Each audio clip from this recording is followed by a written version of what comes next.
Hi.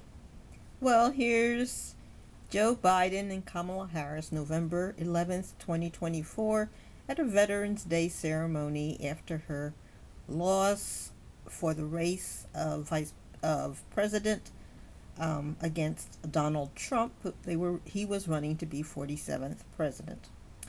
So you can see the strain on both of their faces. That race took a lot out of them. Joe Biden was forced to give up his position as candidate for the Democrats for the presidency because he was having too many old age problems. He was falling on stages and couldn't go upstairs without falling.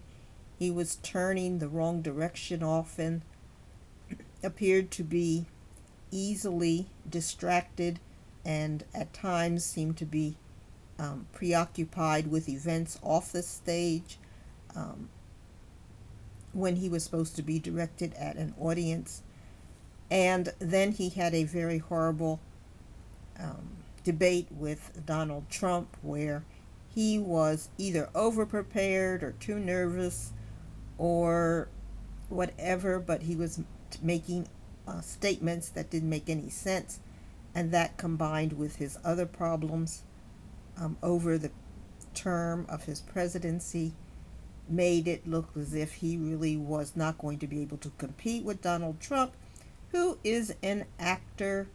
He has performed in movies, many TV shows, ads, and so forth, and lives in New York. He is trained in theater and in makeup. He always wears makeup. So he was not going to be able to compete with the quickness of Donald Trump. And so they put Kamala Harris in to replace him, and she pushed her way to the top. After all, she was vice president. So when he won the primary, she won also because she was the running mate.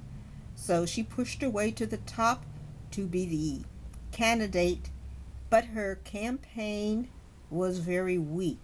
She was talking about she wanted to win because she wanted to give women, families, things for their babies during the first 6 months, uh, strollers, formula, diapers, cribs, whatever. And that was kind of a really stupid thing because those are things that locally communities do for people who have children. You don't have to be president to do that. And then her other thing was, which I thought was better, she was going to help people start businesses. But people were already scamming about that potential. But it was a very good idea. At least for me, it would have worked out. But she, it made it look crazy when she had all of these really strong men coming up, and then they had to talk about her platform, which was, partially in giving money to people who had children to get baby bottles, cribs, and so forth. But she was riding on the abortion wave, the choice, the ability to have an abortion if you should want it at an appropriate time or for an appropriate reason, such as rape. But overall, it wasn't a very good campaign, and she lost. And she lost almost all of the states that she was required to win. And it said she spent $1 billion. Well, with $1 billion, you can do a whole lot of good. And so I was shocked at that number. I just can't believe it. $1 billion for a campaign, for a job that only lasts 4 years. Um, and you don't have a real strong reason to want to be president. So now she's on making videos about the um, election and thanking her supporters. And she's talking about the coalition is strong. Well, there is no coalition. And we don't want to have her again as a presidential candidate because after her running, I can't understand why she even really wants to be president of the United States. She would be happy in a more local office because the things she wants, she can do at more local levels. You don't have to be president to do the things she wants.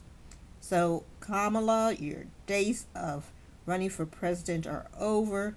We appreciate your running. We appreciate getting to know you. And we thank you for your efforts. However, you do need to take some financial courses because $1 billion, come on, that is a huge amount of money. And, well, I'm not going to say anything more about that. Finances speak for themselves. But Trump spent a lot. I mean, he spent over $100 million before he even started running in July of 2024. He spent $100 million on consultants and people planning his campaign. So he was well prepared for everything. And Kamala, she jumped in at the last second, but she didn't have a campaign ready. So it was nice, Kamala, but maybe going back to Attorney General in California or some other local office.